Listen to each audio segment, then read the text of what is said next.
حضور نے ارشاد فرمایا من رعا منکم منکرن فلیغیرہ بیدہ فإن لم یستطع فبلسانہ فإن لم یستطع فبقلبہ وذالک اضعف الایمان.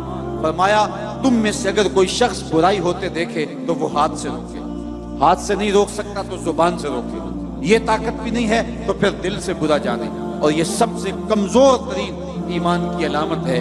لیکن ہم دل سے بھی برا نہ جانیں، ہم غنڈے بدماش اور برائی کو پھیلانے والے کو جھک جھک کے سلامیاں پیش کر رہے ہوں تو معاشرتوں میں کبھی بھی پاکیزگیاں نہیں آ سکتی. ہم روزانہ اپنے رب سے وعدہ کرتے ہیں وَنَخْلَعُ وَنَتْرُكُ مَنْ يَفْجُرُكُ، یہ دعائے قنوت میں روز پڑھتے ہیں، اے اللہ جو تیرے حکموں کا باغی ہوگا ہمارا اس سے کوئی تعلق نہیں ہوگا. آج کے اس اجتماع میں آنے والوں اپنی ذمہ داریوں کو سمجھو، اور اسلام نے ہمیں جو خوبصورت نظام زندگی دیا ہوا ہے اس سے نفع حاصل کر کے اس معاشرے کو جہنم زار ہونے سے بچاؤ اور اس معاشرے کو پاکیزہ کرو. آج ہی ہم یہاں نکل رہے تھے تو اتنی بچیوں کے جہیز کے حوالے سے بات ہوئی تو مجھے ایک دوست کہنے لگا کہ مجھے ایک فون آیا ہے کہ میری بیٹی جوان ہے تو وہاں میری بیٹی کے لیے بھی سفارش کیجئے. تو میں نے کہا صاحب وہاں سفارش تو نہیں ہے اور وہاں قرآن اندازی ہے. تو ایک صوفی شوکت علی قادری صاحب کتنی بیٹیوں کا جہیز دیں گے؟ 100 50 2000 کتنی بیٹیوں کے لیے وہ جہیز فراہم کر لیں گے؟ ہمیں عملی طور پہ جدوجہد کرنی چاہیے کہ معاشرے کے اندر سے اس رسم بد کو مٹایا جائے اور ہم ایک ایسا پاکیزہ معاشرہ تشکیل دیں کہ جہاں جو ہے وہ انسانی قدروں کا حیا ہو، اور معاشرے کے اندر جو پھیلی ہوئی غلاظتیں ہیں اور غلط رسومات ہیں جنہوں نے معاشرے کا سکھ چھینا ہوا ہے. آپ کیا اندازہ کر سکتے ہیں اس بوڑھے غریب والدین کا جس کو کبھی بازار میں جا کے دہاڑی بھی نہیں ملتی اور اس کی دہلیز کے اوپر جوان بیٹیاں بیٹھی ہیں اور ان کا رشتہ کوئی اس لیے قبول نہیں کرتا کہ ان کے غریب ماں باپ کے ساتھ جہیز، ان کے پاس جہیز کے لیے دینے کے لیے کچھ موجود نہیں ہے. تو وہ کیا کسی نے کہا کتاب زیست کا ایک اور باب بیت گیا، جہیز بن نہ سکا اور شباب بیت گیا. آج کتنی بیٹیوں کے شباب بیت رہے ہیں اور وہ بڑھاپے کی دہلیز میں جا رہی ہیں اور بوڑھے ماں باپ جہیز دینے کی پوزیشن میں نہیں ہیں. کیا ہم اس ظالمانہ رسم کے خلاف کھڑے نہیں ہوں گے؟ صرف ہم یہ کہہ دیں گے کہ ہمیں کیا لگے؟ نہیں، من رعا منکم منکرن فلیغیرہ بیدہ فإن لم یستطع فبلسانہ فإن لم یستطع فبقلبہ. یہ ہماری ذمہ داری ہے کہ ہم باطل جو ہے وہ نظام کے خلاف، باطل فکر کے ساتھ اور معاشرتی برائیوں کے خلاف پوری قوت کے ساتھ کھڑے ہو کر کے ایک پاکیزہ معاشرت کی تشکیل کے لیے کوشاں ہو جائیں. بے مقصد زندگی گزارنے کا کوئی فائدہ نہیں. مومن کی زندگی جس میں وہ خسارے سے بچ سکتا ہے اور قوم کو اجتماعی خسارے سے بچا سکتا ہے، وَتَوَاصَوْا بِالْحَقِّ کا زمرہ ہے. اور اس کا ایک معنی یہ بھی ہے کہ قرآن کے پیغام کو عام کیا جائے. آج ہمارا اللہ ماشاءاللہ جو ہماری مجموعی فکر ہے وہ قرآن مجید کی فکر کے ابلاغ کو چھوڑ چکی ہے. ہمارا انداز یہ ہے کہ قرآن جس مقصد کے لیے نازل ہوا تھا آج ہم اس کو ترک کر چکے ہیں. قرآن مجید ایک زندہ کتاب ہے. اتنا خوبصورت نصاب کسی قوم کے پاس نہیں ہے. نصاب حیات، نصاب زندگی، منشور حیات کسی قوم کے پاس نہیں ہے. لیکن اس کے باوجود آج ہم دنیا کے اوپر رسوا ہو رہے ہیں. اتنی خوبصورت تھیوری ہونے کے باوجود ہم رسوا کیوں ہو رہے ہیں؟ اس لیے کہ اس تھیوری کے مطابق ہمارا پریکٹیکل نہیں ہے. ہماری زندگی اس قرآن کی تعلیمات کے مطابق نہیں گزر رہی ہے. آج دنیا کے اوپر رسوائی، ذلت ہمارا مقدر بن گئی. اقبال نے جب شکوے کی زبان کھولی نا تو شکوہ رب سے کیا تو لہجہ بڑا تلخ ہو گیا.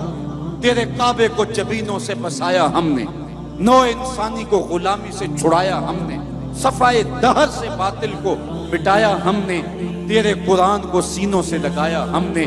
پھر بھی ہم سے گلا ہے کہ وفادار نہیں. ہم وفادار نہیں، تو بھی تو دلدار نہیں. بڑا سخت لہجہ تھا لیکن جب جواب آیا تو سارا نشہ اترتا ہے. لفظ وہی ہیں، صرف صیغہ بدلتا ہے. جب کہا نا کہ تیرے کعبے کو جبینوں سے بسایا کس نے، تو جواب آیا میرے کعبے کو جبینوں سے بسایا کس نے، نو انسانی کو غلامی سے چھڑایا کس نے، صفائے دہر سے باطل کو مٹایا کس نے، میرے قرآن کو سینوں سے لگایا کس نے. تھے تو آبا وہ تمہارے ہی مگر تم کیا ہو، ہاتھ پہ ہاتھ دھرے منتظر فردا ہو، ہر کوئی مستے میں ذوق تن آسانی ہے، تم مسلمان ہو یہ انداز مسلمانی ہے، حیدری فقر ہے نئے دولت عثمانی ہے، تم کو اسلاف سے کیا نسبت روحانی ہے، وہ معزز تھے زمانے میں مسلمان ہو کر، تم خار ہوئے ہو تارک قرآن ہو کر۔ آج کتاب ہم نے اس لیے رکھی ہے کہ بیٹی کو جب رخصت کریں گے تو قرآن کے سائے تلے سے گزار دیں، جب لڑائی ہو گئی تو قسم کے طور پہ قرآن کو سر پہ اٹھا لیں گے، نئی دکان بنائی ہے، مکان بنایا ہے، بچوں کو بلا کے قرآن پڑھا لیں گے، بوڑھے فوت ہو جائیں گے تو اس قرآن مجید کی تلاوت کروا کے ان کو اصالِ ثواب کریں گے۔ میں اس کا انکار نہیں کرتا قرآن کی برکتیں مرنے والے کی قبر میں اترتی ہیں، میں اس کا انکار بھی نہیں کرتا قرآن کے نور کے مقابلے میں کوئی نار نہیں ٹھہر سکتی، جن بھگانے کے لیے یہ اچھا نسخہ ہے۔ میں اس بات کا بھی انکار نہیں کرتا کہ مکان میں پڑھاؤ تو برکت ہوگی، لیکن میرا نقطہ نظر وہی ہے جو اقبال کی فکر ہے، بندے صوفی و ملا اسیری حیات از حکمت قرآن گیری با آیات اشترا کار جزی نیز یاز یاسین او آساں بمیری۔ اقبال کہتا ہے تو جاہل صوفی اور کاہل ملا کے ایسے بندے میں پھنسا کہ تو نے قرآن سے زندگی تلاش نہیں کی، قرآن کی آیتوں سے تجھے صرف اتنا سروکار ہے، جب تیرے بوڑھے کی روح اٹک گئی تو تو سورہ یاسین لے کے بیٹھ گیا کہ میں قرآن کی تلاوت کروں، سورہ یاسین پڑھوں تو اس کی روح آسانی سے نکل جائے۔ اقبال کہتا ہے اس میں کوئی شک نہیں، اس کی روح آسانی سے نکل جاتی ہے، لیکن افسوسناک پہلو یہ ہے کہ اس قرآن سے بھی تو نے مرنا سیکھا، کاش اس قرآن سے جینا سیکھ لیا ہوتا۔ یہ کتاب زندہ ہے، یہ حیات آفری کتاب ہے، اس کا لفظ لفظ حیات دیتا ہے، زندگی کی خیرات بانٹتا ہے، لیکن اس کتاب سے بھی تو نے مرنے کی راہیں تلاش کی، اس سے تو نے جینے کا راستہ تلاش نہیں کیا۔ وَتَوَاصَوْا بِالصَّبْرِ، آخری بات کہ صبر کے دامن کو مضبوطی سے تھام لو۔ صبر کے دو معروف مفہوم حضرات مفسرین نے بیان کیے ہیں، ایک تو یہ ہے کہ راہ حق میں چلنے سے جو تکلیفیں آتی ہیں اس پر صبر کیا جائے، پرخار راہیں دیکھ کر کے اپنے آپ کو سمیٹ نہ لیا جائے، بلکہ جب راہ دین میں تکلیفیں آئیں، اذیتیں آئیں، مشکلیں آئیں تو آگے چلتا رہے، اپنے اٹھنے والے قدموں کو پیچھے نہ ہٹائے۔